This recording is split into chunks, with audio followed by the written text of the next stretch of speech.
Et de son côté, la ville de Mulhouse a adopté une nouvelle taxe à partir de 2026. Les surfaces commerciales vacantes verront leur taxe foncière majorée. Il s'agit d'une mesure pour inciter les propriétaires à baisser leur loyer, à engager des travaux, transformer les locaux en habitation. Le reportage de Stéphane Gaudry et Anaël Forveille. Un millier de locaux commerciaux vacants à Mulhouse, dont une cinquantaine en hypercentre. Un handicap pour les commerçants voisins, une anomalie aux yeux de la municipalité qui a adopté une nouvelle taxe sur les surfaces inoccupées. En pratique, à partir de 2026, les locaux vacants depuis plus de 2 ans verront leur taxe foncière majorée de 20, puis 30 et enfin 40% au bout de 5 ans d'inoccupation.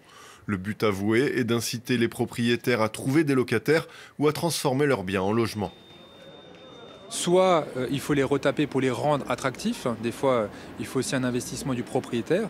Et l'autre conséquence positive, c'est que certains locaux pourraient très bien être mis sur le marché de la partie habitation, être rendus aux Mulhousiens comme des résidences principales et donc échapper à cette surtaxe sur les friches commerciales.